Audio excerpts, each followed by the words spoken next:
mean, we're all Walk the Talk America. We probably don't need that. From the Department of Redundancy Department.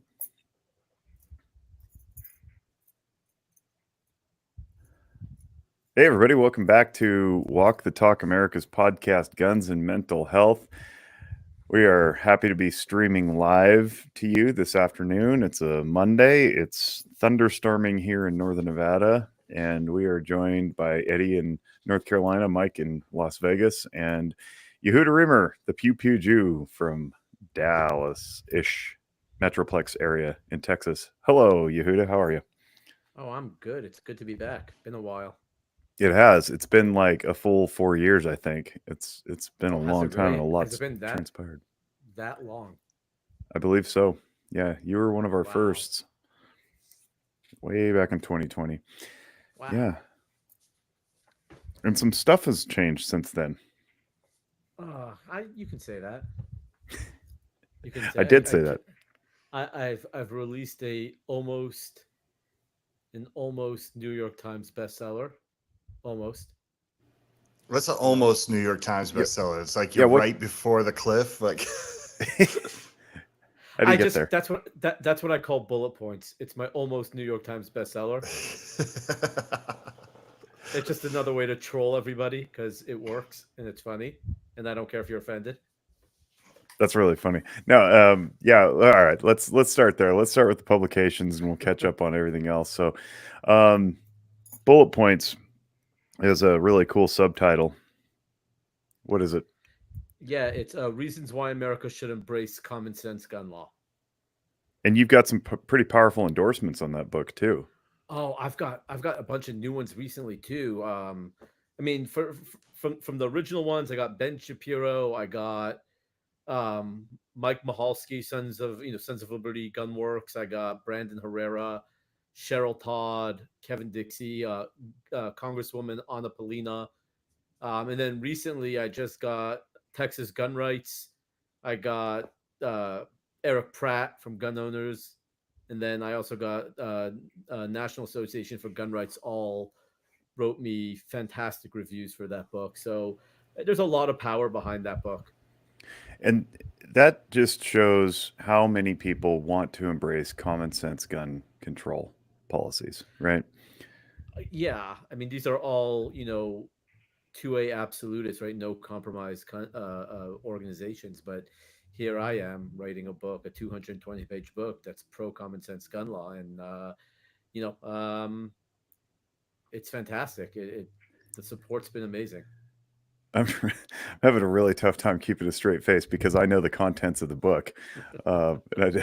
If there's anybody listening who has not bought the book, I don't want to spoil it. You should just go out and buy the book, and Yeah, it this makes is for what it looks great like right gifts. there. Yep. Yep, great gifts right there. Bullet points, reasons why America should embrace common sense gun law. So it's actually become one of my bestsellers, probably my top three out of the 9 books. What is number one? Is it Safety On? Safety on still number one. It's my first one. It's been out the longest, but that's something that's not going out of fashion anytime soon. So that's something I actually just sent a couple of my books. I had a long conversation last night with Dick Heller, and he was very interested in my book. So I sent him a little care package today. For the people who aren't interested in our inside baseball talk, maybe we should catch them up on who you are and what you do. You you write, you advocate, you comment on various things, but chiefly the Safety On book that it was the first thing I bought after I met you. I bought it for my children. It's a children's gun safety book, is what it is, and I want everybody to understand a little bit more about who you are and why you're so important to the community. So, for people who are maybe not hip to this and are meeting you for the first time, please introduce yourself, give a little bit more comprehensive overview, and maybe tell the story about how you got into the firearms community as the Orthodox Jew, the Pew Pew Jew. Like that's a whole motif that I think really bears explaining, and also a really good story behind it. Yeah. So my name's Yehuda Remer. I launched a brand in 2019 called the Pew Pew Jew, and the idea behind that was there was no Jewish representation in the gun industry. There were Jews working in, different aspects of the gun industry, but mainly sales, buyers for companies. But there was no one actually in the advocacy side, and that even came later because I started off writing my first book in 2011. It took me 6 years to get published. I was turned down by over 35 literary agents, publishing companies. I was like, I mean, it was a really tough journey, but eventually I got my first book published in 2017, and I wrote the book because my children needed something that they could have, that they could learn about gun safety. And I was shocked that there was nothing on the market. Eddie Eagle was there, but the only thing Eddie Eagle talks about is what to do if you find a gun somewhere it's not supposed to be, when there's so much more to gun safety than that. So I wrote my first book, and I wrote it for my kids, and I also wrote it kind of to shut my parents up because they at the time had just found out that I owned a gun. They didn't know about my AR or my shotgun. They just found out about my handgun, and they like fully lost it. Full on Chernobyl meltdown, right? Like full on nuclear meltdown. And I needed a way to show them that, like, no, I'm living with a tool in the home, and not only am I responsible, I'm going to ensure that my kids are responsible as well. So I wrote my first book, Safety On, in about 20 minutes, sent it to a buddy of mine who's in the LAPD, tore it to shreds with constructive criticism, walked me through gun lingo and gun safe, like proper gun safety things, small little details that I was missing. And yeah, that I the and what got me into the advocacy side, really, I was going to be a one-off author, right? Like write a book, say I'm a published author, and then call it a day. That was my dream, to become a published author. I was at the USCCA Expo in Fort Worth one year in 2017. It was like April, and I walked over to Alan Gottlieb of the Second Amendment Foundation. I said, Mr. Gottlieb, I'm a big fan. Can you endorse my book and write me a blurb? And he's like, yep, no problem. Do you want to speak at the Gun Rights Policy Conference? And I'm thinking to myself, I'm like, Gun Rights Policy Conference?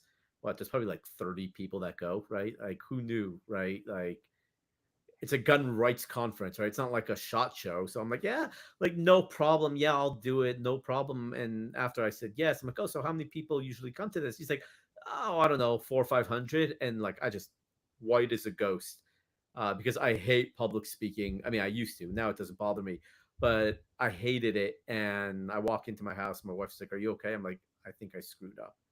And but I forced myself to speak 6 months later, and the rest is kind of history. Why is it so important to be a Jew in the firearms community? That's your thing. But talk about that, because I know the backstory, but I think it's much better hearing it from you. So, I mean, I think it's important to be a Jew in the gun industry, not just because I'm a Jew, right? So, one thing I get in a lot of hot water and I talk about is there's so many people who are out there who are like, I am a, and I'll just use me as an example. I don't usually say this, but I'm a Jewish gun rights activist. I'm like, no, I'm a gun rights activist who happens to be Jewish, right? Just because I'm Jewish and I have a whole brand doesn't mean that I'm focusing on the gun rights activist, right? Second Amendment's for everyone. I'm not using, I have a voice because I'm the only Jew doing what I'm doing. However, I think it's a very important, everyone's like, well, we need to have gun rights for this group and that group and this group. I'm like, yeah, why don't we just have gun rights for all American citizens, right? Like, let's just, right? Why does it have to be a certain group? Now, everyone's gonna be like, well, that's kind of going against what you're doing because you're the pew pew Jew. I'm like, yeah, I needed to make money, right? I needed to support a family, so I launched the brand. But I am a Second Amendment rights activist first and foremost, and this is where it gets in hot water too. I'm like, and I'm a Jew second. Now, obviously, we all know. I mean, I've had meals with Mike and Jake, and you guys know that I don't eat. I follow my Judaism to a T. at the NRA show. I'm never at conferences on Saturdays. I'm Friday night to Saturday night. I'm shut down. So, but when it comes to gun rights, I'm a gun rights activist first and a Jew second. So it gets me in hot water when I say that, because there are a lot of organizations out there who were X organization that's a gun rights organization. So if you get my meaning, I don't want to call anyone out, because then I'm just not in the mood to start a fight with Call people. them out, man. Let's go. Let's just start some shit. Let's. Yeah, no, I get it. You don't want to play identity politics. We've got enough of that, and we're all sick of it. Yeah, we have so much identity politics. I just look. I've made a name for myself where Jews across the country are calling me, asking for advice, and I'm happy to give it. But at the same time, I'm taking non-Jews to the range just as much as I'm taking Jews. And not right now, no, but before that I was, because I'm here to teach anyone that wants to learn. I don't care who you are. I don't care your sexual orientation. I don't care if you're, black, Asian, Jewish, white. I mean, it doesn't make a difference to me. It doesn't. If you're pro-gun, then we can have fun together and enjoy each other's company. If you're anti-gun, then I'll just give you a really hard time and probably not deal with you so much. Yehuda, I got a question for you. Why do you think? Why is it taken? Obviously, October changed the world. Changed Yes. the world for a lot of the Jewish community as a whole. I was a couple of weeks ago. I was at a conference with Debbie Plotnick, who is Jewish, and she is the vice president of Mental Health America. And as soon as we saw each other and we were getting ready to present, she said, my people now are getting into guns more than ever after what happened in October.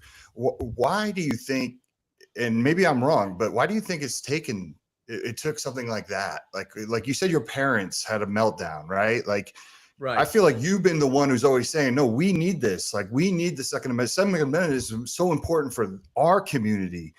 You know what I'm saying? Like, why does it take so long? And kind of, I guess, two parts. Like, how do you see it going now after the horrific events that we all witnessed in October? Okay, so that's a very good question. First off, if Debbie Plotnick ever needs to talk to a Jew about guns, send her my way. That's a good int. That's a good int to have. Secondly, what's interesting is Jews didn't wake up because of October 7th. They woke up because of all the anti-Semitism and the pro-Hamas rallies that we're seeing in America. Right? That's why they're waking up.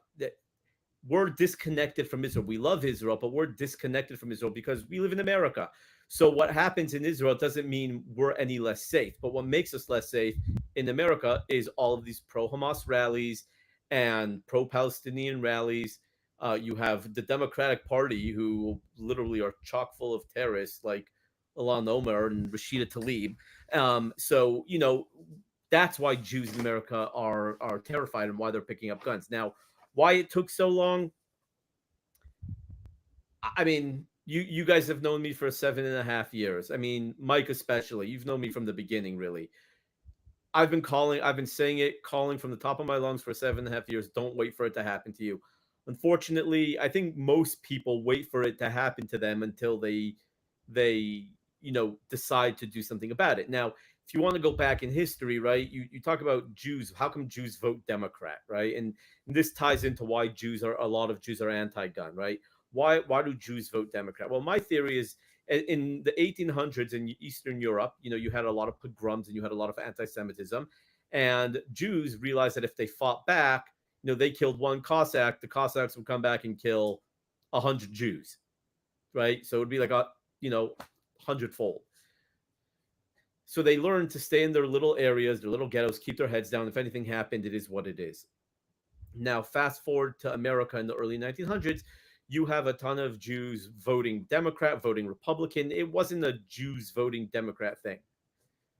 Then you have FDR passing the New Deal, and you have all these social welfare programs. You have the Holocaust. Holocaust finishes. You have millions of refugees coming over from Eastern Europe, from all over Europe, I should say, coming to America. with nothing on their back except the clothes they have on. But when they get to America, they have all of these brand new social welfare programs put in place by Democrats. So they become very, very um, connected and loyal to the Democratic Party over the years. Oh, sorry. On top of that, they just lived through the Holocaust. The last thing that they want to see in their life is a gun. Right? They don't want to see violence anymore. They don't want to have that in their lives anymore. So they're like, okay, we just don't want guns in our lives. And over time, we know what happened since 1940s and then 50s, 60s, 70s, 80s up till today. The Democratic Party, who they're incredibly loyal to, have become the liberal party and vehemently anti-gun. And there's a lot of Jews out there who are still, well, the Democrats say it's bad, so it's bad, right? So within Judaism, there's different sects, right? So you have like Reformed and conservative Judaism, and when I mean by conservative, I don't mean political. I don't mean politically. Think Reformed and conservative Jews is, and I mean it's a little deeper than this, obviously, but think of them as like cafeteria Catholics, right? You kind of pick and choose what you want to follow in your religion, and then you have, and they Reformed and conservative Jews tend to be liberal. And this is not a blanket statement. I know a lot of Reformed Jews and conservative Jews who are incredibly pro gun. So it's not a blanket statement, but like, you have a bunch of ginos in Congress, in the US government, Jews in name only, right? Who literally are the biggest gun grabbers, from Dianne Feinstein, Bloomberg, Blumenthal, God, can't even name all of them, but you get my point, right? So, but they don't represent Judaism. They don't represent, right? Just because you're a Jew in name only doesn't make you represent Judaism. And hell, I don't represent Judaism, right? There's countless Jews out there who worship in their own way, and I'm not going to judge you how you worship. That's between you and God. But when you take Orthodox Judaism, within Orthodox Judaism, which I fall under Orthodox Judaism, you'll have Jews who are very pro gun, but they just don't want to have anything to do with guns. Like, no, we it's unsafe. We're pro Second Amendment. You can do whatever you want. We just don't want to have anything to do with it. Then you have your Jews who are kind of closet gun owners, and they're closet gun owners because, like for example, on our Sabbath, right? There's no TV, there's no electronics. We don't do any of that. There's a lot of families that get together and spend time with one another. So if my child wants to have a play date, but I don't want to make my child a pariah because his parents own guns. So you have Jews who are quiet about it because of that. Then you have Jews who are not, I'm not going to say vocal, but who, hey, we own guns, we go to the gun range, they don't shy away from the fact. Then you have like a handful of Orthodox Jews across the country who are out there vocal, yelling at people to, arm up, don't wait for it to happen to you. And when I say a handful, I literally mean a handful.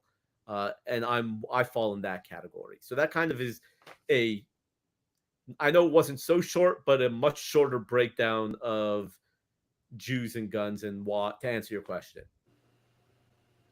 I mean, I appreciate that answer because um, it's manifold representation across a bunch of different demographics. I mean, you touched on the immigration issue with desperate people from different parts of the world arriving in the United States and then maybe being sculpted or pushed into certain political affiliations based on the resources being given to them by those parties. But then you also mentioned the violence thing, and I'm thinking about the work that some of our friends do with the inner city youth, especially, but also the parents. How firearms are really prevalent in the poorest communities, but they're poorly trained and experienced, and there's the same aversion to violence, but they don't really know what to do about that. And so it's like it's easier to just support some candidate who says we'll take violence away, but oh, by the way, you also have a right to defend yourself. And I think that message universally was missing for a really long time. And I know for sure it was missing in my life. And I've explained in various uh, forums before where I say, I used to be one of those guys who didn't get the AR thing. I mean, I owned an AR, but I was like, I was lukewarm about it. Nobody really needs an AR, right? And then I understood the purpose of the Second Amendment. And I, for whatever reason, I think that education is lacking, and I think that's what you bring not just to your community but so many. I mean, Maj is great at that. Devin Perkins is great at that. KD is great at that. Argo J is great at that. Jara is doing that for women. There's a ton of people out there that I've managed to meet over the last several years through Mike, fortunately and thankfully, that have brought my own education knowledge up to a point where I can see the universal applicability of liberty being backstopped by firearms. Eddie's got a question though, and I just wanted to summarize that because I had those thoughts rolling around in my head, and I thought it was really poignant that it's not just the Jewish community; it's many, many communities that fall under those same, I guess, demographic paintings with the commonalities that you mentioned. So you mentioned that like you kind of fall in the minority with your like pro-gun stance and like the outward vocal stance of it. How did Mhm. you fall into this? Like how did you start getting involved in firearms to begin with? If the community is, I wouldn't say like anti-firearm, but maybe not pro-firearm. So how did you first get your first experience and like become who you are? So my first real experience. So I'd gone shooting a couple times when I was younger, when I went to Israel and stuff like that, a few times, but it was just really lame. Just going to a gun range, maybe taking a few pot shots with counselors when I was in camp, and that was it. My first real exposure was one of my best friends called me one day, and I say he's one of my best friends, but to this day I still make fun of him. I mean, he is one of my best friends. He took me to the range, and it was like right out of a movie. He took like this case and he started unrolling it, and it was like shotgun, rifle, handgun, rifle, shotgun, rifle, rifle. And I'm just like, who the are you, right? Like, what the hell? Who are you, dude? And I kind of just got a bug from there. That was way before I even thought about, I mean, I think that was even before I met my wife in like 2008. So 2007, I'm sorry. So it was just like it was a while before I got really into it, but that was kind of eye-opening because I always thought that the only people that were allowed to own guns were police, military, and bad guys, right? Like that was it. Those were the three categories. I didn't realize I was a spoiled little Californian, right? I didn't know anything about the Constitution. I didn't care about the Constitution. Hell, I didn't even know what the Second Amendment was, and all of a sudden I see here's one of my best friends, with like this whole freaking arsenal, and I'm like, what the hell? And that kind of got the bug, uh, got me going, um, and uh, it's funny because I know Jake and I have talked about this extensively, but before I released my first book, and most people would never even know, before I released my first book, I was so behind the scenes. I hated the limelight. I mean, at my own wedding, where my wife and I sat like on the head table, it was on a platform. I made them take the platform away at my own wedding so that I wouldn't be so center of attention. Like I absolutely hate the limelight. Um Now, so when I first got my first guns, the only people I talked about it were with my close buddy who had one. Uh when I moved to Texas 10 years ago, it changed. It was more, or at least 7 years ago when my first book came out, when I forced myself to get over my fear of public speaking and stuff like that. It became, I mean, little by little, it just became a big fu. Like I just don't care. You like me, great. You don't like me, great. And I've lived my life like that probably for the last 4 or 5 years, to the point where I really don't care what the Jewish community thinks about me. I know I'm in the right. I don't care what anyone says. I follow the Old Testament. It says straight out, if someone comes to kill you, you can get up and kill them first. And I'm not going to sit there and say, well, guns are bad. Like, hell no. I love guns, and they will defend me. They will defend my family. And that's what it comes down to. So, I mean, I don't know if that answers your question, but it's kind of just screw the Jewish community if they have a problem with me, or screw anyone else who has a problem with me. I honestly like live that way now, and it's so liberating. Yeah, That's perfect segue for what I was about to ask you. So we've established that the Jewish community mostly could be center left, right? Like from Well, Orthodox Jews tend to be center right. Reformed and okay. conservative tend to be center left.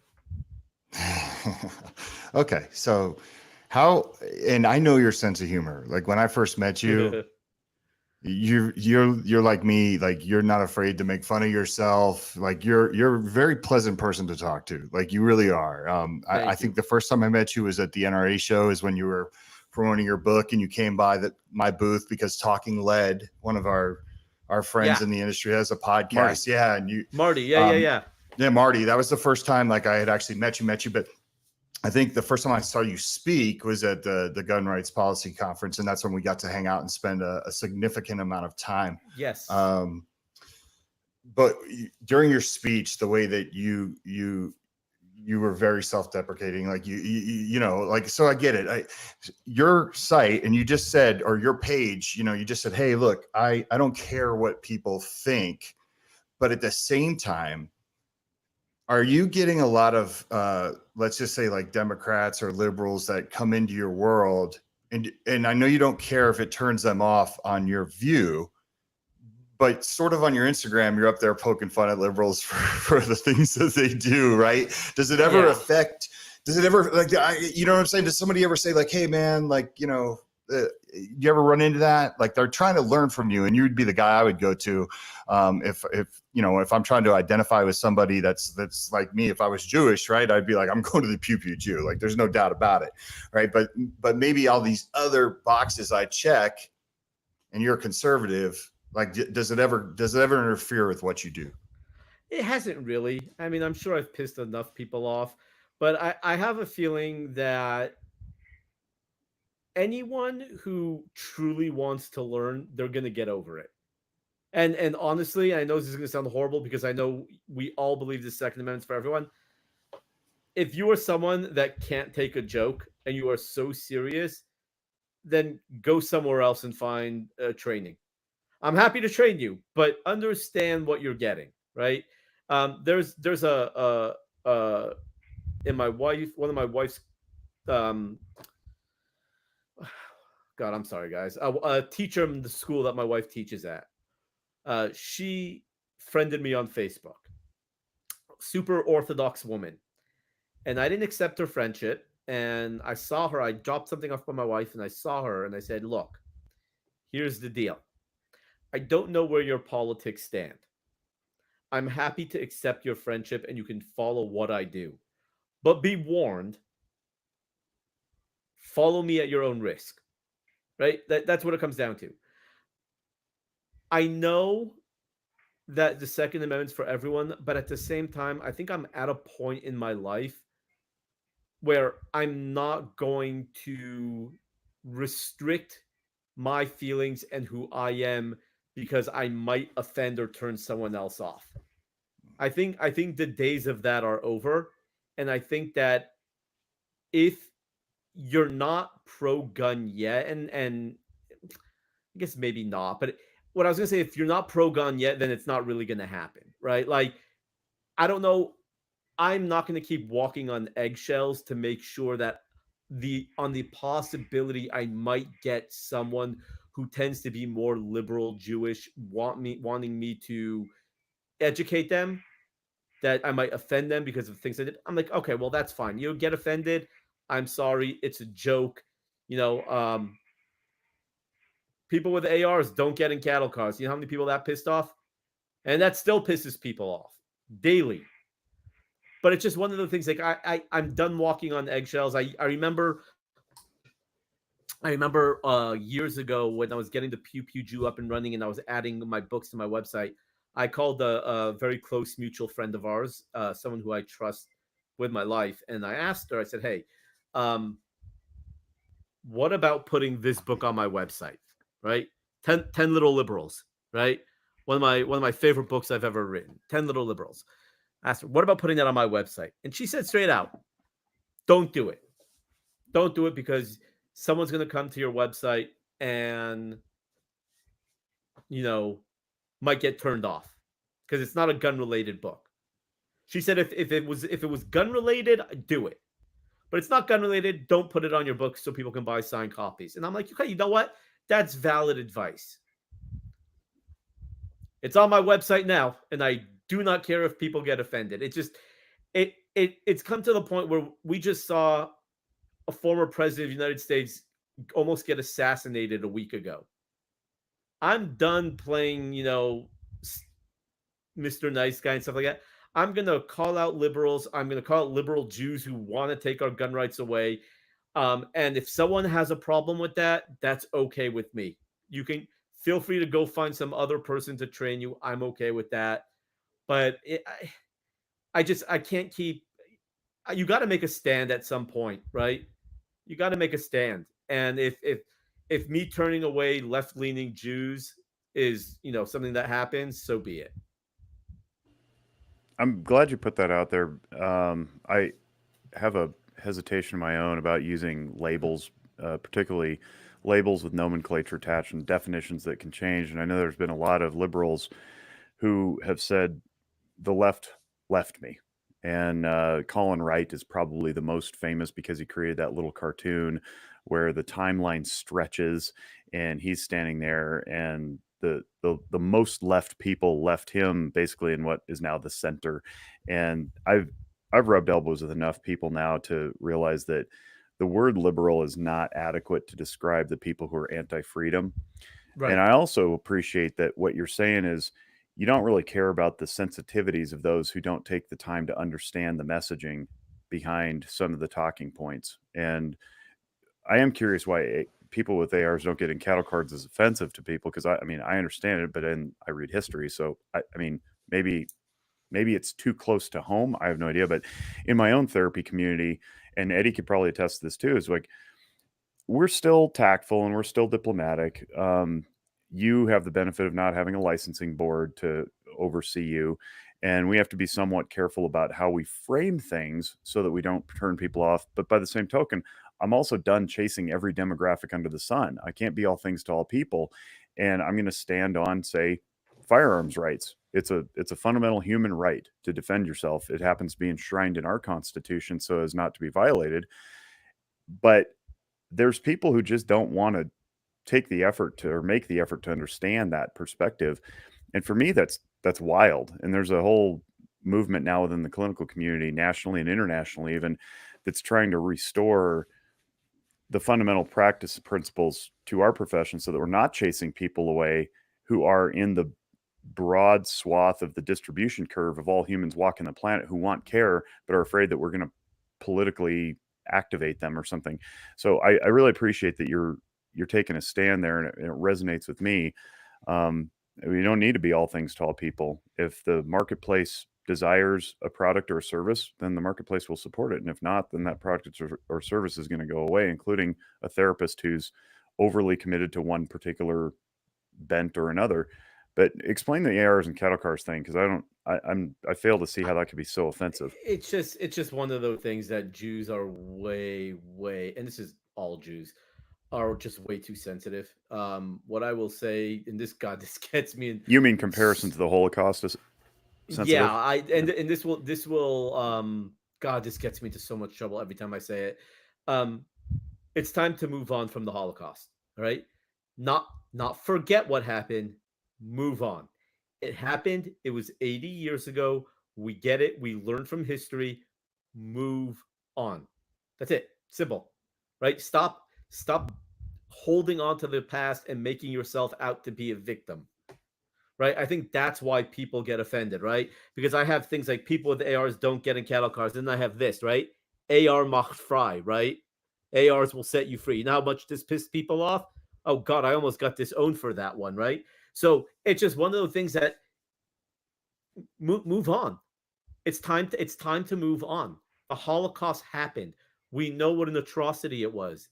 6 million of our brothers and sisters were systematically murdered. I get it.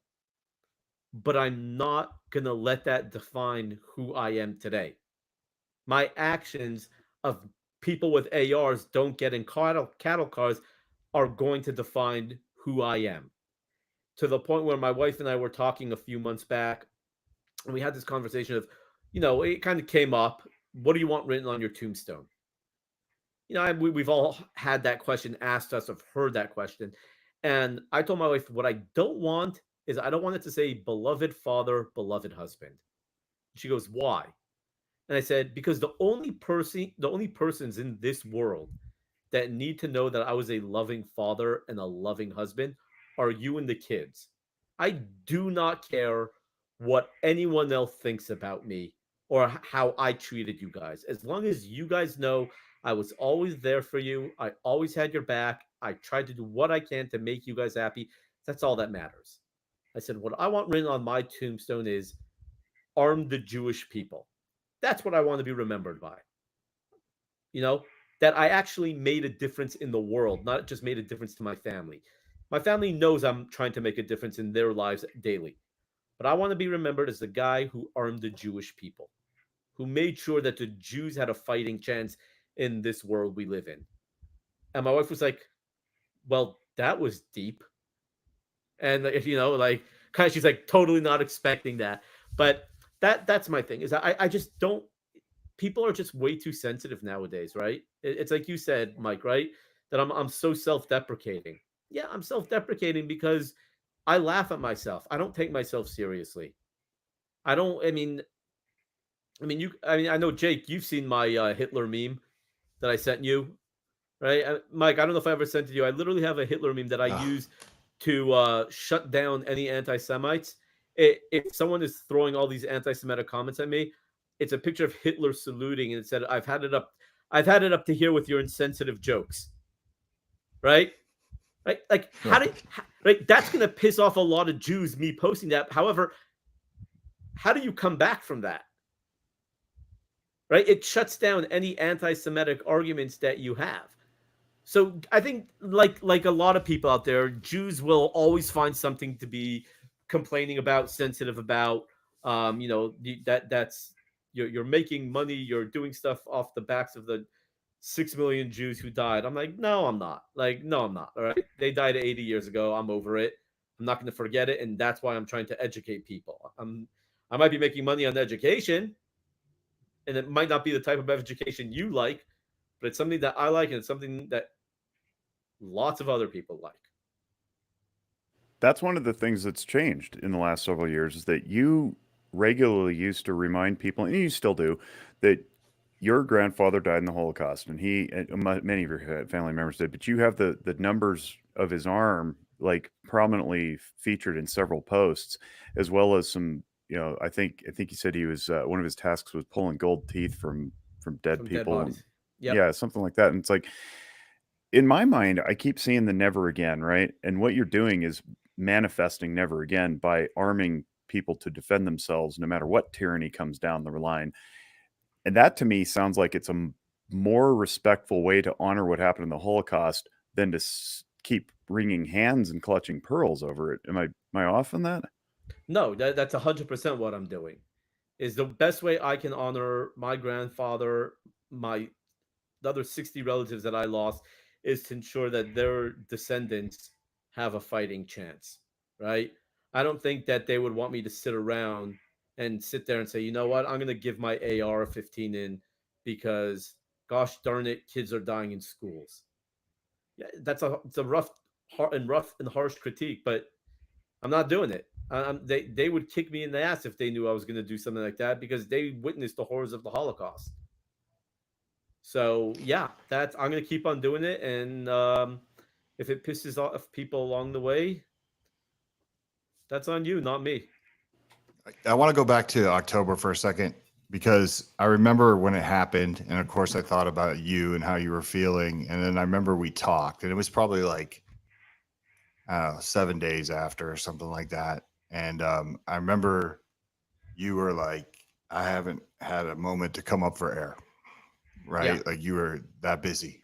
And so since then, obviously you've been very busy educating people, or people probably wanted to get involved, like you said, just how they reacted to, the pro-Hamas celebrations in the United States. Have you had some amazing success stories? Like, have you had some things, like, what are some of the interesting things that have happened since then, like in terms of like you providing that education?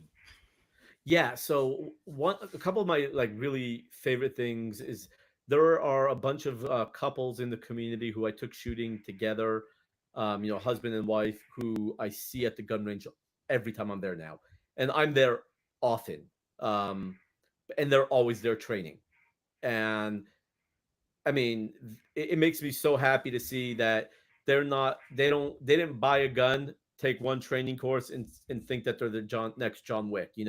They are actually continuing their training, and it makes me so happy to see. Another thing that I absolutely love is there's been other people in our community. For example, one of my wife's co-teacher, who is this amazing girl. We love her. She is like Miss I will never do anything exciting in my life because I might get hurt type.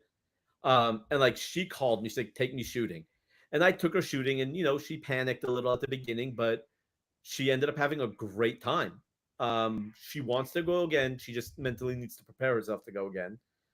But I've been getting a lot of that. I took oh god, this is one of my favorite stories. I took this woman shooting. She had asked me repeatedly to take her shooting, and I said, "You just call me, tell me when." Finally, I took her, and we're at the range, and this woman is just always very outgoing and personable and bubbly, and like always has a smile on her face.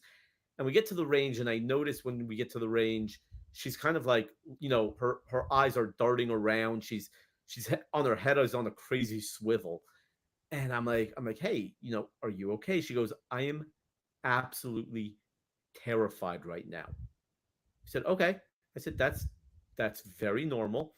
She goes on to tell me that she lost a cousin in the Stone Mary Douglas shooting.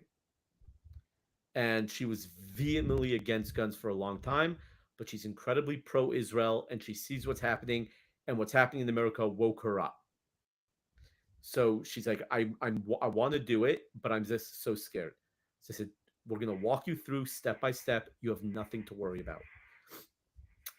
I put the guns in her hands. We talk about it. We talk about what to expect, all these different things. And we get on the firing line, and she gets one shot off. She puts the gun down, takes 3 steps back, and I'm not lying to you. She bursts into tears. I'm talking about a Niagara Falls just flooding. And as guys, we always hate when our wives cry because we don't know what the hell to do. And this is not my wife. This is somebody else's wife who's now bawling in front of me. So now I have to be incredibly tactful, right? Like I want her to keep on shooting, but don't just say cowboy up, right? So I kind of like she's sobbing for 2-3 minutes. I'm like, okay, let's take a step out. We take a step out. She takes the earmuffs off, glasses off, kind of hyperventilating. I help her catch her breath, and this is when she tells me that she lost a relative and all. And I said, what you're experiencing now is years of, I guess, resentment because of what you saw happen to your family.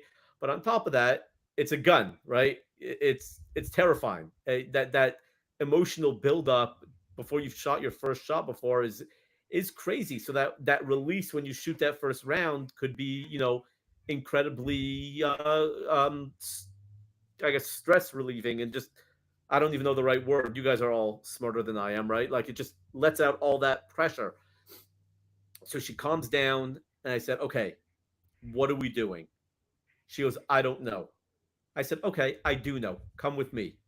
I make her put her goggles back on, her ears on, and I put a round in the gun. I said, do it again. And she looked at me, was like, are you out of your effing mind? Like, did you not pay attention? I said, do it again. And she did it again. And she's like, okay, that one wasn't so bad. I said, do it again. I think I did it 10 times, only put one round in the mag. And after 10 rounds, she was just like, I just hit the bullseye. I said, yes, you did. I filled up the mag, all 15 rounds, and I'm not lying to you, freaking Annie Oakley. I mean, she was just dead on with every shot. She listened to the commands, and afterwards, she goes, I cannot wait to do this again. And to me, that's probably my favorite story of taking someone shooting, who just was all messed up about guns, and then it all just snapped. It was awesome. Go ahead, Eddie. I'll say it's fun. Kevin he's not on the screen, but he's moderating all this, and he just said something about this, and it brought up the same memory that I've heard similar stories like this, like with the Black Bottom Gun Club. Like they've had the same experience.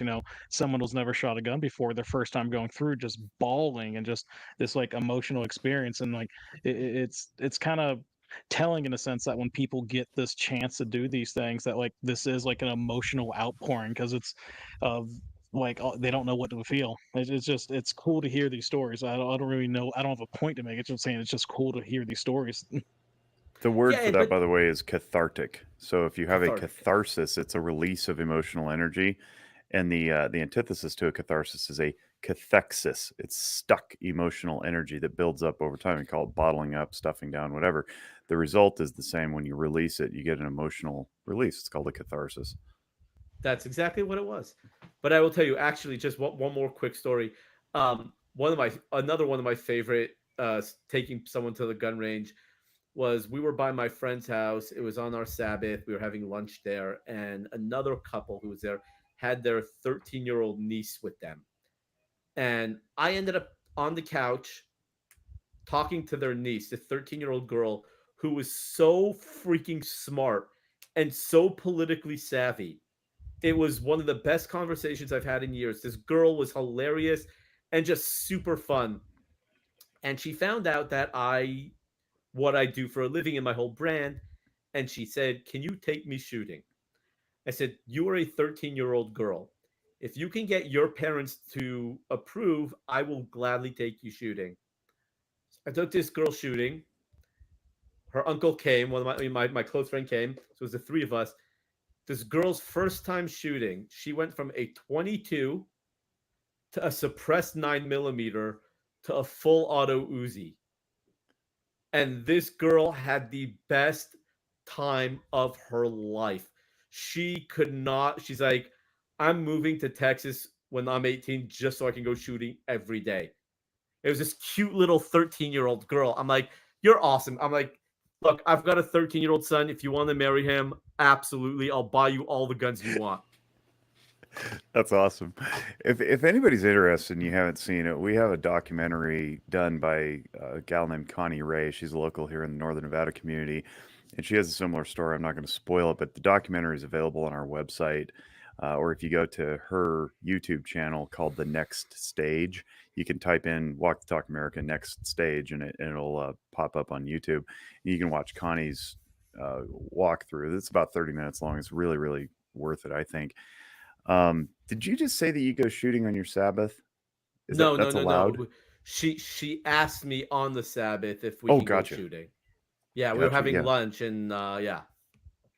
I want to hover for a moment on that topic. Actually, no, I want to come back to it because I want to hear a little bit more about your or your adherence to Orthodox Judaism. But I mean, we've already established that you're edgy, right? And I think that's a good thing. And I think that our culture these days of being overly coddled in many ways has provided us the opportunity to resist learning new things, branching out, experiencing uncomfortable situations, expanding our own awareness. We're just not up for it these days. It's usually not necessary. We like everything bubble wrapped and presented in a nice, polite fashion. And that's not to say anything of the trigger warnings and all the stuff that goes on college campuses now to protect the intellect and prevent growth. I just went to your website because I wanted to see about the training. You don't have training listed on there, but the first thing is a pop-up overlay that says, sign up for our newsletter or, opt out. And it says, "No, I turn in my neighbors." Yeah, That's hilarious. if you want to sign up for my newsletter, it says sign up for, the new newsletter. It says, "Yes, I support freedom," or "No, I report my neighbors." Yeah, absolutely hilarious, but edgy, right? And I think some of this edginess is getting you into a little bit of trouble. And you and I've talked about this before, but Eddie had something to go along with that. We were private messaging each other, and I want Eddie to ask his question. So just along those lines, have you been finding with like social media and or any of your YouTube channels or just anything, like have you been getting throttled or Oh your God. content being hit hard? I know a lot of my friends have like either various gun makers or gun companies themselves, or even just like a friend of mine works for an optic company and they get throttled and all they do like it's just optics. So with yourself, what have you been finding yourself? Is it like a constant struggle to stay relevant, or are you shadow banned yet, or just curious what's your So experience? let's just say, He's holding something to the screen that looks like a graphic yeah, of it's users, that's It says, yeah, followers. it's a basically user interaction graph. yes, of basically everything is below the negative. Um, if between okay, so I have 48,200 followers. As of 2 months ago, I was at 48,800, but I'm slowly bleeding followers. I don't know why. But if you want to look, let's call it in the last, today is what? Today is, we'll call it from May 22nd until today. So May 22nd to July 1st, I have reached 78,000 followers, 433. I have just under 50,000 followers, but I've only reached 78,000. So In if 2 months. you pay in 2 months, that's nothing. I mean, So what are you that's used to getting? What's a 2 month period from say a year ago? What are you normally expecting to see? I was getting anywhere from 750 to a million And that's like impressions with your content. impressions with my content. I am so heavily shadow banned to the point where, I mean, if you look at my last post on Facebook, literally I posted it yesterday.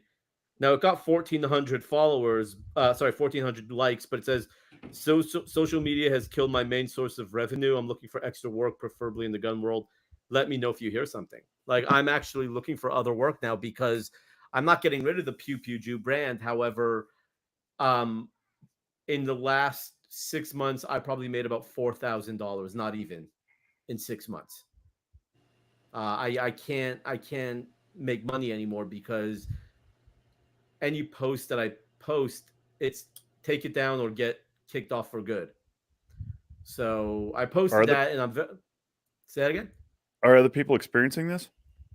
There's other people experiencing this. Yeah, I'm not the only one. It's funny. Everyone was like, "Cowboy up, you're not the only one." I'm like, I didn't say I was the only one. I'm just saying that I'm done messing with it, and I would like some work. Someone was like, "Well, you're a social media influencer. It shouldn't be hard." I'm like, do do you think I make my I saw money being that. yeah, I'm like, do you think I make money being a social media influencer?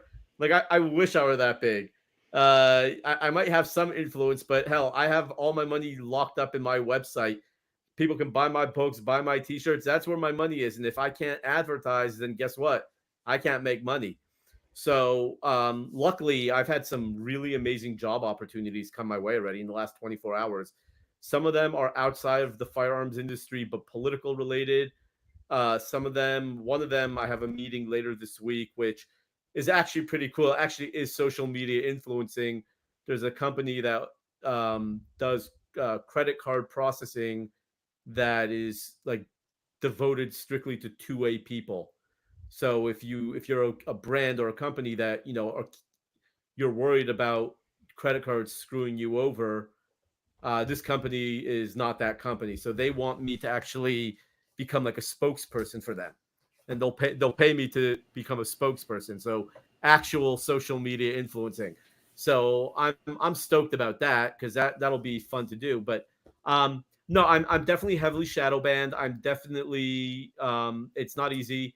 I know X isn't perfect, but God, I posted something the other day. It's like, here is like, I do a lot of affiliate marketing. I'm like, here is literally a $2,000 gun on sale for $800, and I posted that on Twitter, and nothing. No, no, they just kept it up. I didn't get any warnings. I didn't get it taken down, and it's again. I know X isn't perfect, but it's definitely a hell of a lot better. Yeah, definitely a lot better than Instagram right now. Now, I also think that Instagram is being a bunch of little whatever bitches because it also is election season, and it's always much worse during election season. So I'm really hoping that whoever wins in November, they'll kind of ease up a little and then open it up a little. So You say that, but I don't actually buy that because like Meta owns Instagram and everything. And right now, if you have a Facebook account, your entire feed is just like AI random generated stuff of why don't these pictures ever get follows, whatever, and they're all bot accounts or troll accounts, whatever, they'll flip over on stuff, but like they're that's basically 90% of my feed because they pay money. So like I don't right, really pay to buy play. the fact that they're but it's Well, I'm what not they're doing is talking they're about targeting one thing. right. So I'm not talking about the pay to play aspect. I'm just talking about the able to grow. I remember in 2020, I saw our fantastic producer in the background nodding his head. I know in 2020 the same thing happened. Like the election year was just it was one of the worst years I've ever seen. And then the minute elections were over, it's kind of like they're like, okay, we're going to ease back the throttle. We're going to let people grow. We're still going to target them with crap, but we're going to at least let them grow a little more. Now, again, we're in 2024. Last election was 4 years ago. A lot could have changed. It'll be interesting to see how it plays out after the elections. But it is around election year. It is always significantly harder to grow because they don't want you to post the truth out there. Yeah, it's almost like there's big people with big money invested in certain outcomes, and they're trying to steer that. Weird. Um, you can't see Kevin, and he is nodding. He posted. He says, "I got an ad for a cheeseburger shot down for being political last election." It was 2 years ago, I guess. It's a cheeseburger, right? And he also made the point, and I thought this too when you were talking about the payment processing thing. That's a big deal because I know that Mike had some struggles even getting somebody to operate on our website for some of our donations. So getting a pro freedom, liberty oriented processor for credit card payments is a big deal, but also banks too. Banks aren't necessarily interested if they've given over the woke DEI mind virus or whatever, that they want to get into bed with somebody who's pro freedom, pro free speech, pro liberty. And So that's not to say anything of the pressures actually applied right. by the government. Well, I do know the bank that this company uses is and I looked into it a little, are actually very pro gun. So it's I have a meeting with them. I'm not saying the name of the company yet because again, nothing is set in stone and I don't know for sure. But from what it seems like it's a really good opportunity. And if they want to influence or to help push their brand and they'll pay me to do it, then I'm good. What about the post that you had where you said somebody contacted you want to make a short film of one of your books? Oh God. So so I think it's all BS. I mean it's a real website, it's a real company apparently, but they called me and they're like, I got a phone call random, like I don't even know how they got my number. But they called me and they're like, oh yeah, we would love to make a film out of one of your books. I'm like, oh, we love your book Safety On. We want to make a short film, a film out of it. I said, my book has like 200 words in the whole book, and it's a kid's book on gun safety. Yes, it would be a short film. I'm like, okay. I'm like, well, unfortunately, that book is all tied up in with a publisher, so we would have to go through the publisher. I said, I do have other books that you can do also. I'm like, he's like, oh, really? Which books?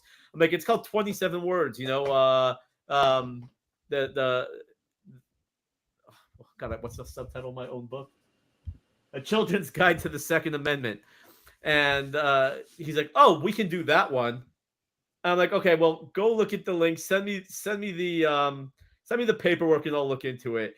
And then that's why I wrote at the end, Mike. I wrote, yeah, I'm not holding my breath, Hold right? breath, yeah. Right, like, yeah, I don't think like this seems like such a scam on so many levels. But I sent it to someone who is an investigative reporter. I'm like, do me a favor and just let me know if you say yes, I'll do it. If you say no, I won't do it. So they're looking into the company now. I think it's funny they said they do a short film on a book with 200 words, and then you offered him one with 27 words. Well, the best is everyone's commenting. Everyone's commenting. They're like, "Oh, did they pick bullet points? Bullet 'Cause that's gonna points. be a Yeah, that's gonna be a very short film." that's awesome. I want to turn back to Judaism and practicing, because I'm very impressed with how you do that, and I think that you and I've talked about this too in the past. There's a lot of the tenets that you embrace, specifically pertaining to the Sabbath, but also with your marriage and how you engage with your wife. And I think that they're generally applicable if you want to live a good life. But the adherence is very, very, very challenging, like life alteringly challenging. And I want to ask you about that, because I thought, man, getting off of technology for, sundown on Friday to sundown on Saturday sounds pretty appetizing. And you were like, you got to remember that, you still got to like get to baseball practice somehow. And if you're driving a car, that doesn't count. I was like, oh, Right. it's really rough. So talk a little bit about that. Educate our audience on what Orthodox Judaism is and what it looks like in your practical life. So in my practical life, I mean, what you're talking about is our Sabbath. So Friday night sundown till Saturday night sundown, probably around 25 hours. There you can't do a damn thing. And what I mean by that is you can't have electronics on. There's no TV. There's no phones. There's no computers. There's no movies. If you want a light on, you either have to have it on a timer, which is set before the Sabbath starts, or you got to leave the light on for 25 hours. If my wife wants to warm up food on our Sabbath after synagogue on Saturday, my wife has like a hot plate with a timer connected to it that she sets before the Sabbath.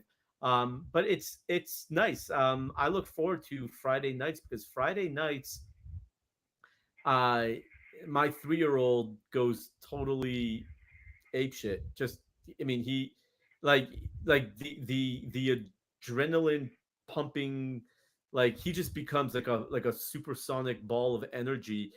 And the best part Only is one day a week for a well, 3-year-old, really? He's like that all the time. But here's the thing, right? Friday nights, there's no electronics.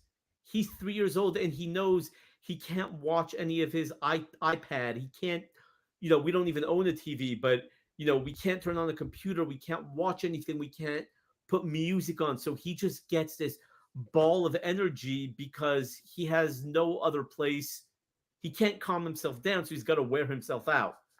So, it's fun because I'm sitting on the floor and I'm wrestling with my kids and I'm playing with them, but never once am I stopping to look at a phone, a text message, an email, X to see, who was shot, who wasn't shot today. Like it's just nonstop disconnecting from the real world.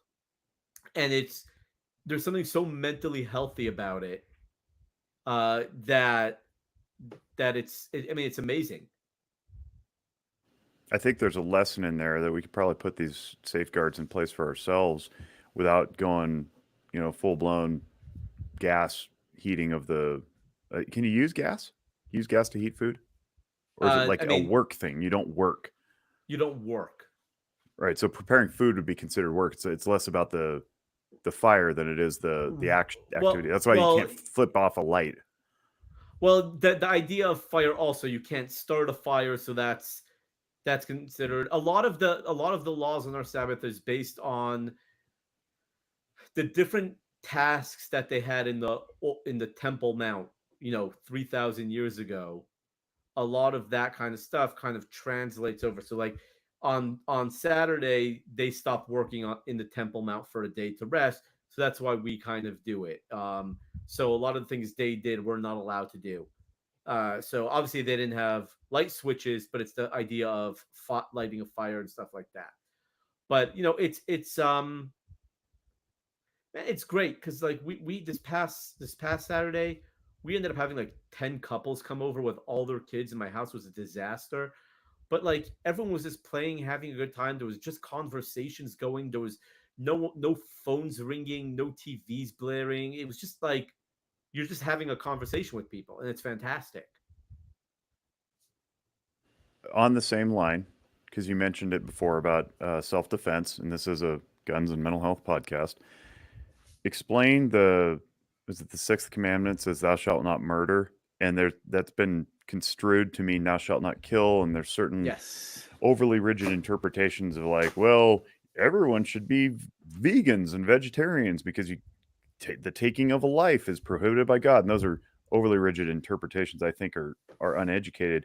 But you elevated my knowledge by your explanation of that too. Why don't you take that for a Yeah, minute and run with it? absolutely. So the original word in the Old Testament, and again, for all the viewers or listeners out there, when you hear me say the Bible, I am talking about the Old Testament because I'm an Orthodox Jew.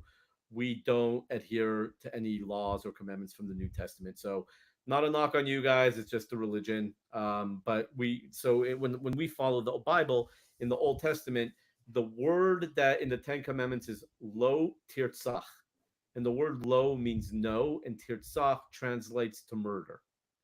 So really, nowhere in the Bible does it say thou shalt not kill, because it even says in, I think it's in Leviticus, where I forgot which part, but it says, if someone comes up and tries to kill you, you can kill them first, right? Well, wouldn't that just prove the Bible wrong because it's contradicting each other? So no, it's the idea of, also the Bible says you're allowed to kill animals. You are allowed to slaughter an animal for food. So like, again, if you're not allowed to kill, why would you be allowed to kill an animal? So again, nowhere in the Old Testament does it say thou shalt not kill. I looked into this recently. I was talking to one of my rabbis, and we looked into it, and what the difference is. There's the word laharog, which means to kill, and tirtzach means murder. But what tirtzach really translates to is killing was it killing not intentionally, basically like killing with malice. In other words, murder. Right? So anyone who says that, oh, the Bible says thou shalt not kill, I'm like, where? It's like, it's one of the 10 Commandments. I'm like, which one? 6. I'm like, no, it's not. Yes, it is. No, it's not. So, that's always a fun argument and conversation to have with people. And then what's Psalm 144? Why is that so important? Psalm 144 is the warrior's prayer. That one is fantastic because that one is, blessed the Lord, my rock, who trains my hands for battle, my fingers for war. I know there's a lot of people in the U.S. military who uses it. They call it the warrior's prayer. And Psalms was written, I believe by, is Psalms the one written by King David? I think so. God, I'm a horrible Jew. Yeah, so we own that one, but that's become a warrior's prayer and something that I definitely believe in, because we always say if we ever have to pull out our gun and use it, let our aim be true, right? So it's really the same thing. Really is the exact same thing, just biblical. What commandments? Because there's something like 614 commandments if you take both testaments together. But what commandments or instructions or parameters are there that say go try to make peace first, and don't just go to war with everybody because you're offended by them, or that you perceive that they're attacking you? How do you live in that balance? Well, there's no commandment that really says you need to make peace. It's really, so there's 613, and really the 613 are how it breaks down. It's okay. I wasn't doing it to correct you really, but but since you said it, there's 613. Basically, there are positive commandments and negative commandments. And the negative commandments aren't necessarily negative. It's like thou shalt not murder, right? That's a negative commandment. But it's still one, it still falls into the line of one of the 613. Whereas a positive commandment would be thou shalt love your father and mother, right? So that's so there's no like negative it's not like negative. It's in terms of it's a bad commandment, but you still have to do it. more of a negative connotation. But there's nowhere that really says, I mean, you should always try to make peace, right? There's stories about the high priest Aaron, right? Moses' brother, who he was a man of peace, because what he would do is, if two parties were I don't want to say at war, but let's say had major beef with each other, he would go to one party and say, he really wants to apologize and make up to you. And he would go to the other party and say, hey, he really wants to apologize and make up with you. And he would bring peace between people. But in terms of actual like war and battle, again, it says straight out, if someone comes to kill you, you can rise up and kill them first. So, I mean, that's literally in the Old Testament. So, Judaism is a warrior heritage nation. We are a war-fearing nation. We are not war-fearing. We are not war-making. Yeah, I know. A lot of people are gonna be like, yeah, well, the IDF. Yeah, shut up. But yeah. No, well, defense is not aggression, though. Right. Exactly. You can have a policy of non-aggression and still be defensive when attacked. And where I'm kind of going with that is not just with the 2A community writ large, and of course the defense against tyranny and overreach, but it's like, how do we as religious people find a guiding light or a guidepost that says, render unto Caesar what is Caesar's, follow all the laws, while also saying, well, here's the line. We're not letting you cross here. Because what happened we'll go back to the Holocaust. Like, a lot of people just rolled over. They didn't buck up and push back. And I think we're seeing that now in today's society, where it's like, oh, let the protesters just be violent. Like, no, that's absurd. That's ridiculous. So I don't know what, I don't know. Feel free to chime in, guys. So it's not just the Yehuda and Jake show, but I mean, like, where do we get our bright line rules on saying, no, absolutely not, beyond this line you shall not cross, and here's why? Not just because I feel like it, not just because I'm personally offended at somebody's political stance on campus, but like, when is violence okay? It's probably in response to violence. But now we've got this euphemism treadmill and vocabulary erosion going on in all of culture. It's, words are violence, therefore I can punch you because you said something I don't like. It's like, that's not right either. I'd like to see something in scripture, or at least ethic or code, that would guide that interaction. Dead silence. I mean, I was giving someone else a chance. But Jake, words can have consequences, and I don't believe. I'm with you on that. Like, I'm a big believer that you shouldn't respond with words. You should respond with words if someone's using words to cut you down. But we all know that doesn't always work out, right? So sometimes your mouth runs, not yours personally, but never. People run their mouths, and don't realize the consequences that might happen. I mean, where I grew up, if you said something, there could be some consequences, right? Like, and that usually met with some force, especially if you went deep on somebody, Yeah, usually not without warning. Right. Yeah. I mean, we give people chances, and we give them. That's what we do with parenting. Hopefully, we're not just dropping negative consequences on our children. We're pre-teaching them that, hey, if this, then this. Right. We don't come off the top rope and drop an elbow on your kid because he, spilled the milk. You go, hey, be careful. There's milk there. And then if he spills, you go, I told you there was milk there. Right. Eddie. So this is kind of going into it. Like, we know that not all the Jewish community is like pro fire and stuff like that. But what about just pro self defense? Like, is it like, I know this is a New Testament command, so like, forgive me for saying this, but I grew up Southern Baptist. We were just preached the New Testament. Like, when Jesus said turn your other cheek, there has to be something in the Old Testament. Is that something like just preached to like people in your community, that like, you can't defend yourself, you have to turn your other cheek? No, we don't have anything like that. No, how did it get? How did it get to where it is then? Don't get me. No, honestly, I don't know. Whoever wrote the New Testament, obviously, we don't agree with what they wrote, but we don't believe in turning the other cheek. Right now, we don't have anything necessarily that says it, but we also don't believe, like, if my buddy says, you're a scumbag, cheap Jew, right? I'm not gonna sit there and like, all right, dude, let's go, you and me right now. Like, I'm like, yeah, you're right. I'm definitely not a scumbag, but I definitely am cheap. You know, like, yeah, that the stereotype is real, right? So like, There he is. There he is. right. I'll cop out to that. So, but no, that the idea is we don't have you have to turn the other cheek. Now, we also are adults, right? Like, check the ego, right? We're all somewhat in the firearms industry. Check your ego at the door, right? My ego is not that big that if someone insults me, I'm gonna immediately like get to the point where I would have to turn the other cheek. Like no, I'm not gonna take crap from somebody, but at the same time, I'm man enough to know when to walk away, right? Firearms are only supposed to be pulled out of your holster if your life is literally in danger.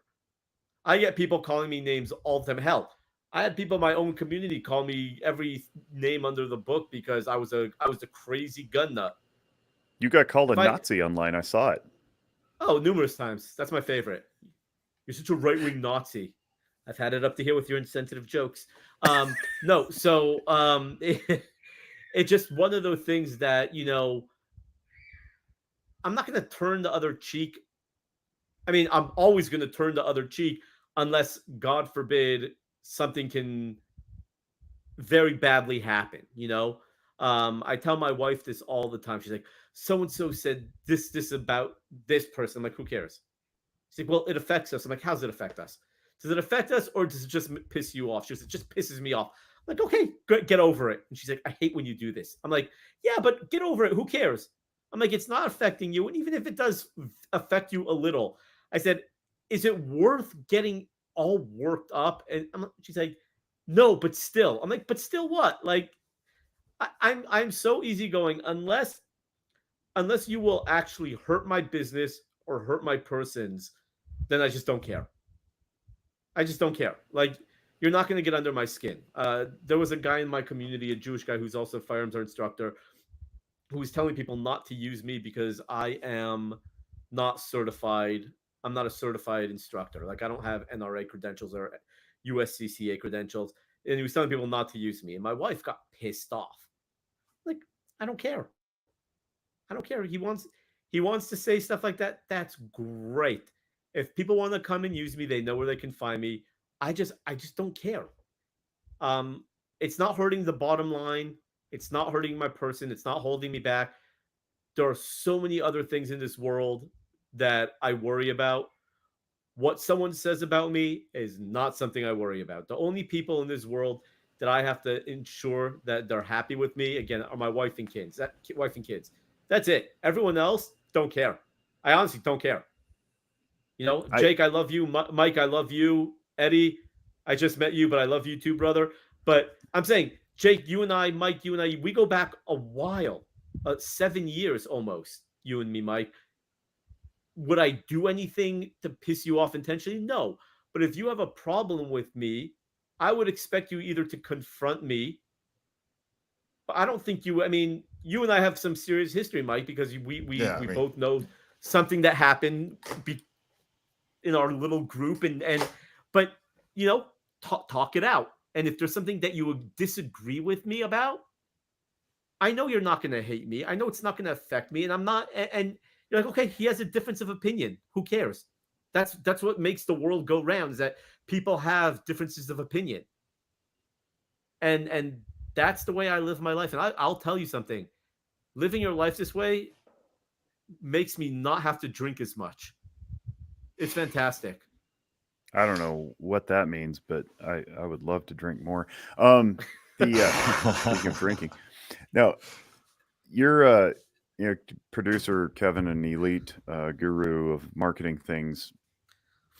He dropped in here wondering how you develop that, and I want to paint a little context of my own, but I want to do it because one of our observers, Tovis Bratsberg, says, I don't think turning the cheek means the same thing as letting stuff go. And he quotes the scripture, says, but I tell you, do not resist an evil person. If anyone slaps you on the right cheek, turn to them the other cheek also. And if anyone wants to sue you, take your shirt, hand over your coat as well. My understanding of that is it's in the spirit of yield theory, really. And we can drink because it's a Christian Conti reference, and this is a Christian Conti drinking game. But what it's saying is that all things are provided by God, and the things that are given to you are not yours to keep. So if somebody really wants to come after you, go ahead and give it all to them. Lean into it. Don't fight, because then you just create a beef and a power struggle, and it wears out everybody. My understanding of that is, don't be so attached to your resources or even to your own fleshly body that you're not willing to sacrifice it for the Lord God.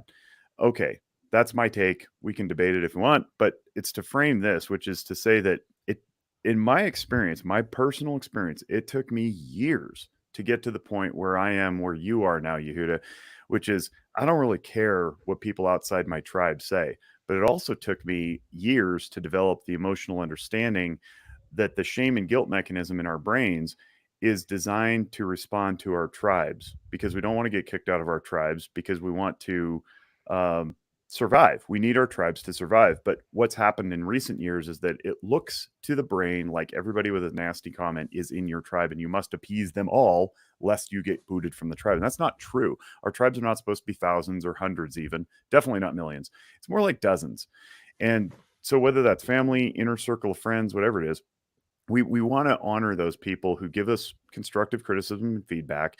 And we don't really necessarily need to care about what the outsiders have to say, especially if their opinions are ignorant or uninformed or purposely malicious or whatever. So I got there through constant supervision, constant insight and awareness, pinging things off my wife, my pastors, my best friends, trusted advisors.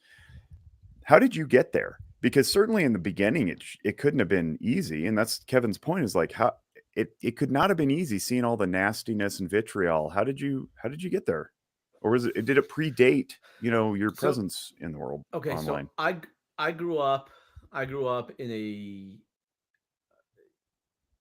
normal household, except my mom is one of the most unaffectionate people I've ever known in my life. I don't remember the last time my mom hugged or kissed me. And my dad is the complete opposite. He is so overbearing and neurotic and paranoid that I only found this out in the last year that when I got my license at 16, my father followed me around, literally tailed me for 4 months. Right. So like I have been fighting this total, polar opposite upbringing my entire life. And around 14 years old, I said to myself, like, this is not normal. This is not a way to live. And it was that moment that everything began to change. Now, again, I'm 40 now, so it's been 26 years. However, obviously, it didn't happen overnight. I think the real beginning started when I was in high school. I was a huge Sacramento Kings fan. Sorry, that was Satan. He came to say hi. Um, oh, I'm sorry, my 3-year-old. Um, so hi, Just a big ball of loving energy, big ball loving loving energy. demonic Oh energy, God, I baby love Jack him. Jack. Oh God, I wish. So basically, I was a huge Sacramento Kings fan when this was, during the Kobe Shaq era, and I'll never forget. It was Game 7 of the Western Conference Finals, where Robert Ory hit the game-winning shot to send the Lakers into the championship. And I was watching the game with my older brother and some of my friends, and the they they were brutal to me. We're talking about brutal and nasty, making fun of me that, oh, your team lost, you suck, oh, so much for being a Kings fan, but and it really made me feel like the world's biggest piece of crap. And I know for a few days it was really bothering me that they lost. And then it hit me. I was like, who cares? And I was 17. Who cares? It is a freaking sports game. My team that I like wins or loses should not make me feel this depressed. It shouldn't. There's no reason. And this is I came to all this, on my own realization. I'm like, it should not be making me feel this way. And I started growing this repellent shell around me, where one thing led to another. Um, and then as I was losing my hair, people kept, one of my rabbis and some of my friends were always making fun of me. Oh, you're going bald. You're going bald. Oh, we can see the reflection off your forehead. Um, and it really bothered me. And it really bothered me until one day I just said, you know what? Fuck it. And I literally, my friend was about to say something. I'm like, yeah, I know you're blind now because my forehead's so bald, right? I'm like, yeah, dude, get some new material because you're boring me. And little by little, my persona started changing, um, to the point where by the time I got onto social media and started building my brand, yeah, I got so much hate and I still get hate, but it's now either haha, that's funny.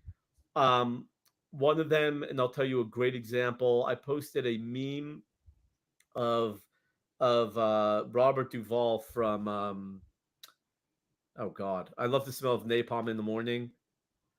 And Apocalypse Now. Thank you, Apocalypse Now. Thank you. And some just jackass dude just like comes onto the post and says, "Oh, hold on, my laptop's about to die." Oh no. No. So some like jackass of a dude just comes into the comments and said, "I love the smell of Zyklon B in the morning." I remember seeing that actually. And I thought to myself, I'm like, "Holy crap. That's funny. That's actually I've never heard that one before." So I commented back onto the guy. I'm like, "Dude, thank you so much for that comment. That is the first Holocaust joke like that I have ever heard. That's original. That was great."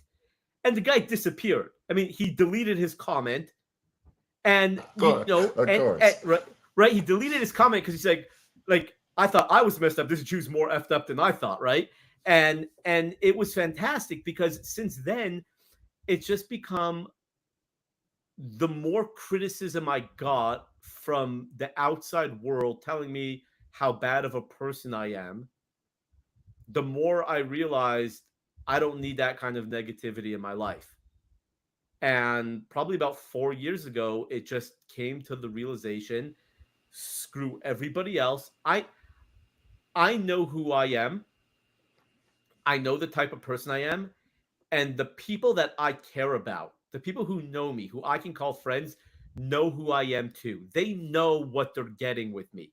They know that, if I'm with Mike, I'm going to make an Italian joke to his face because I don't care if it offends him. It's funny. And he knows that. And he'll make a Jew joke to my face.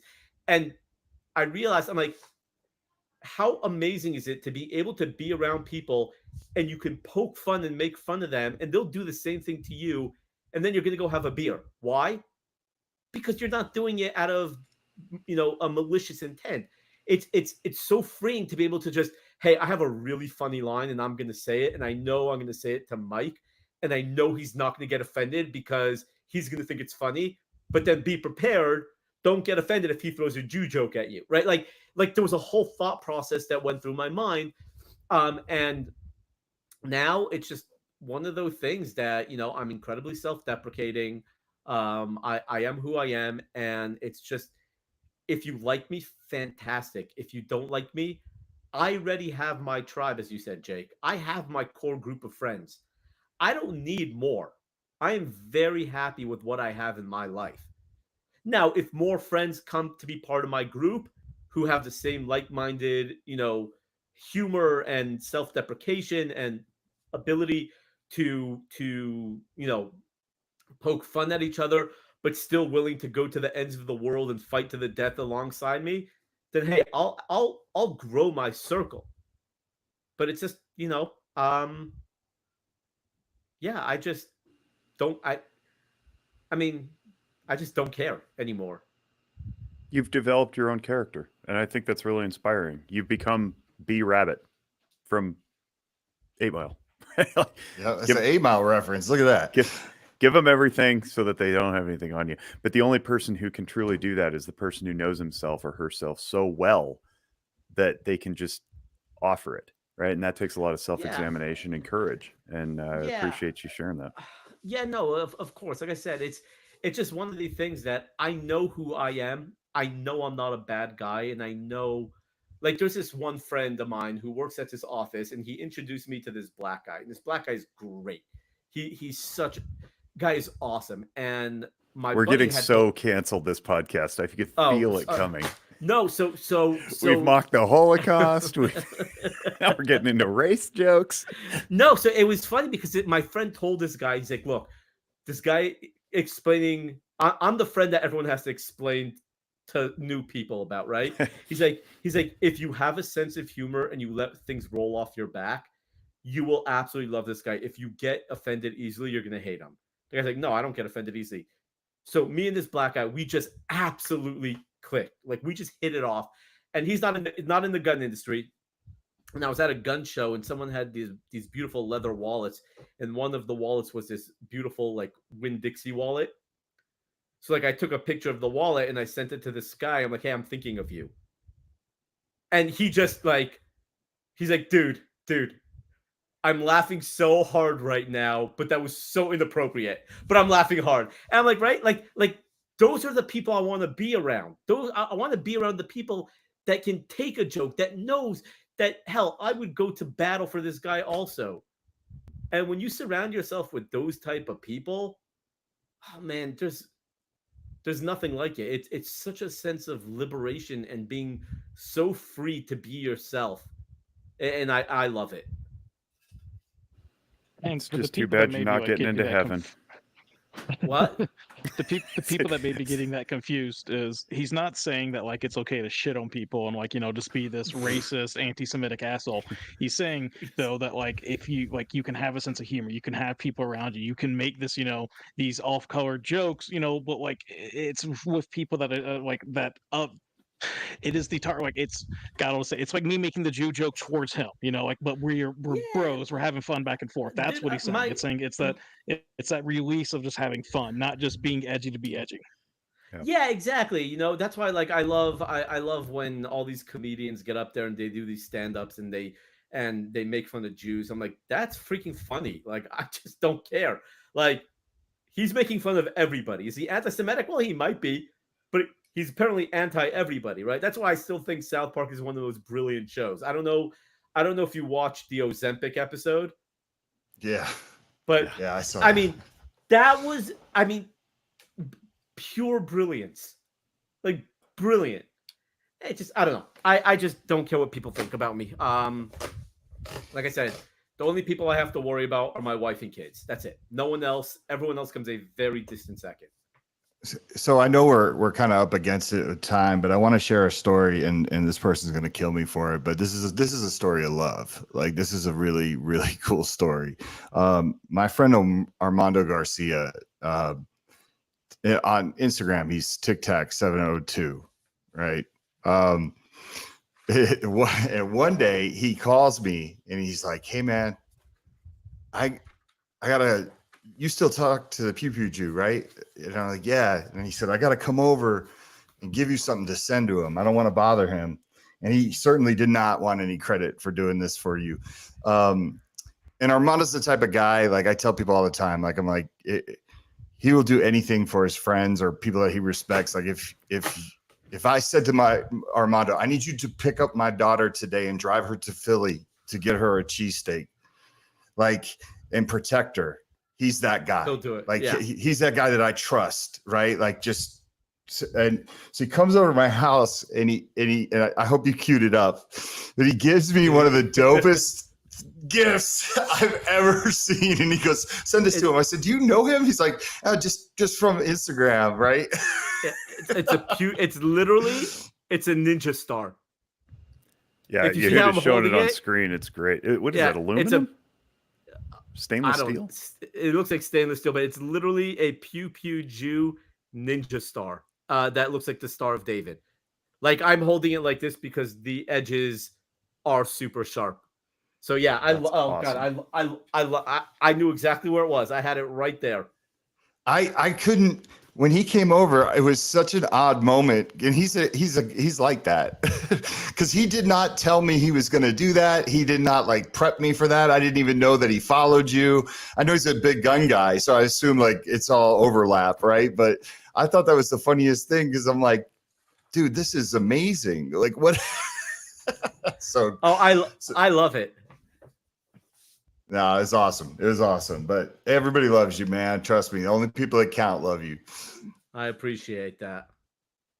Yeah, and the work you're doing for your community is really awesome. I know that I've had some friends overlap who are Jewish friends who overlap and have discovered you and are very appreciative of your voice. And they may be self-censoring for whatever reason, or they may be trying to find their voice. So just know that the work you're doing is really, really incredible, and that's why we like having you, because you're out there, you're doing the work, right? And it's valuable, and I think we need refreshing conversations like this one that are honest and transparent and vulnerable. And yeah, they're fun and they're funny, but the work is very serious, even though we don't take ourselves very seriously, as I like to Right. say.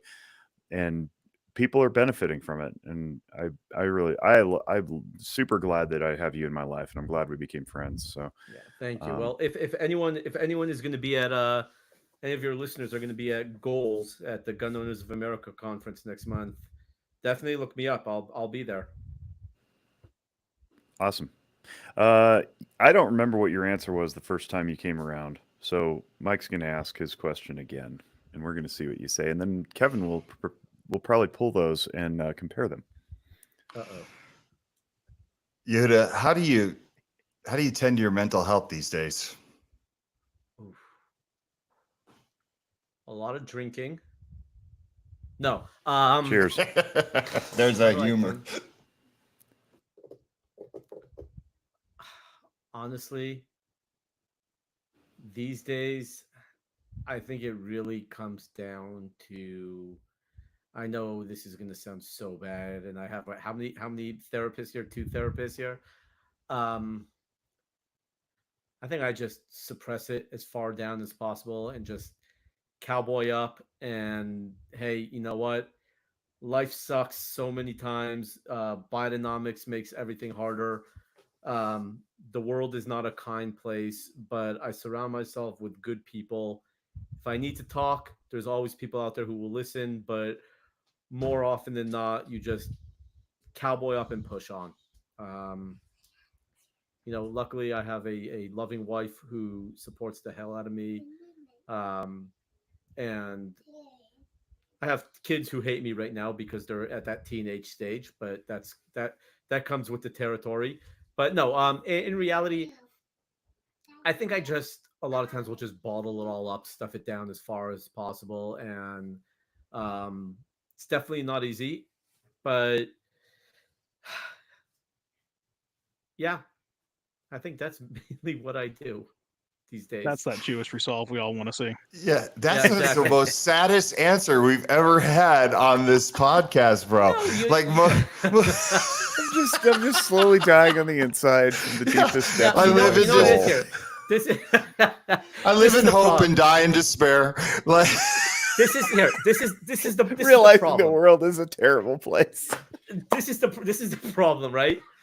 If you turn to a rabbi and you're like, Rabbi, I am having mental issues. It's like, well, what's wrong? I'm like, well, I don't understand why God is doing this.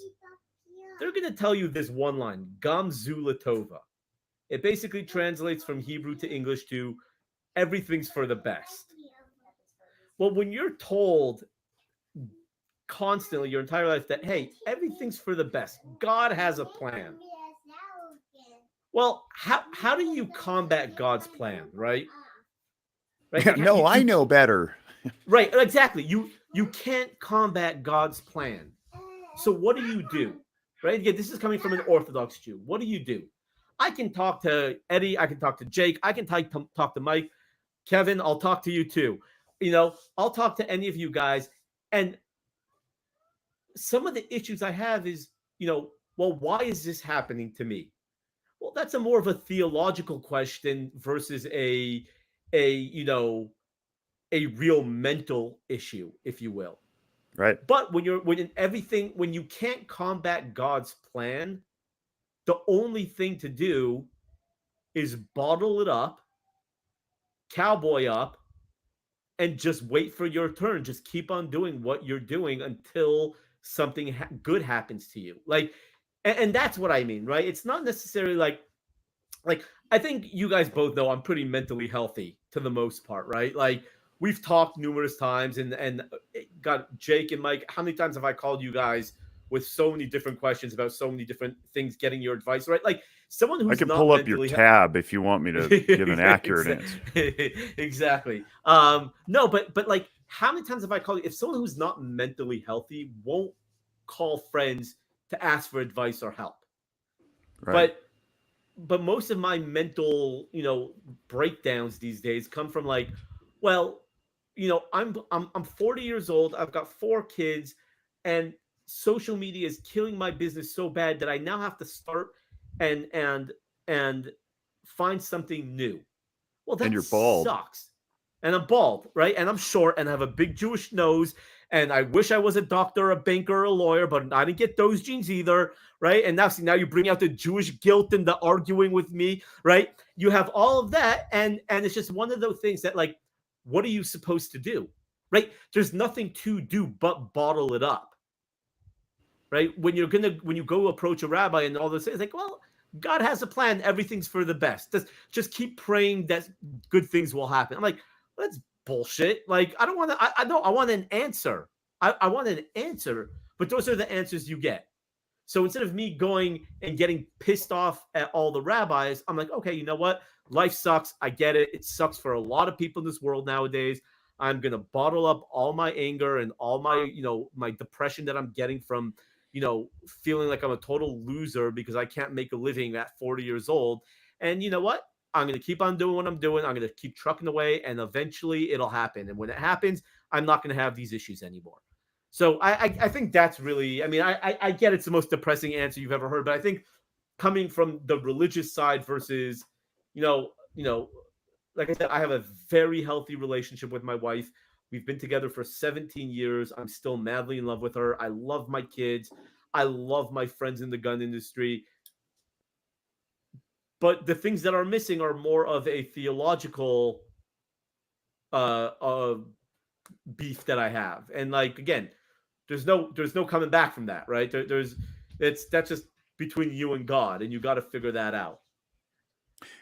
And to put a bow on this, the catharsis and the cathexis, right? We don't want to build up. Oh, hello. All right, What's up, buddy? There's a 3-year-old on camera. We don't want to build up stuck energy just to release it in a big explosion and then do it again, right? And there's an in-between called ebullition. It's an effervescence. It's a flow. And what you're describing there, I don't think is a bottling up. I think it's an accurate acknowledgement of reality. You're aligning your expectations appropriately, and you're moving on. And that's healthy. That's super healthy. And to say, so I'm not screwed up. You can't argue God's plan because it's not for us to know.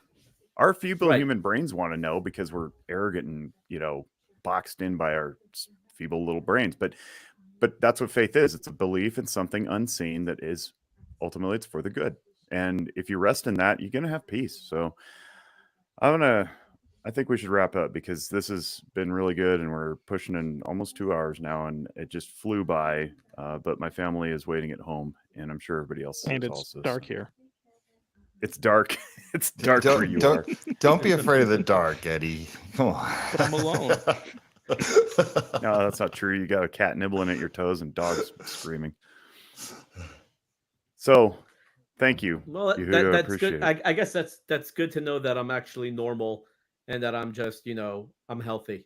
When you made a brilliant point about being mentally well means you reach out. It doesn't mean you don't have problems and you don't stress. It means you reach out, and you do. And I think we all do.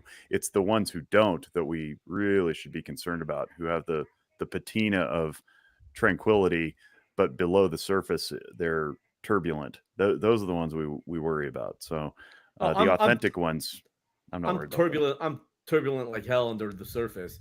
But I think, again, it's coming more from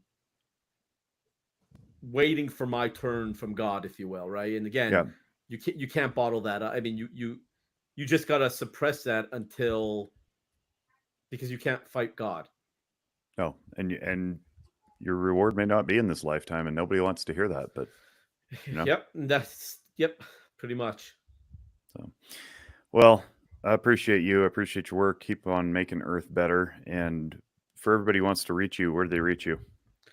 Across social media at the Pew Pew Jew, or you can go to my website and support me there, thepewpewjew.com.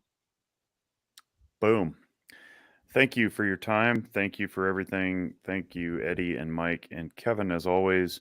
We really appreciate everybody listening and sharing this around wherever you choose to. Let's help make people happier and healthier and defending freedom as we see fit. Until next time, on behalf of the entire Walk the Talk America family, we wish you all great mental wellness. Bye bye.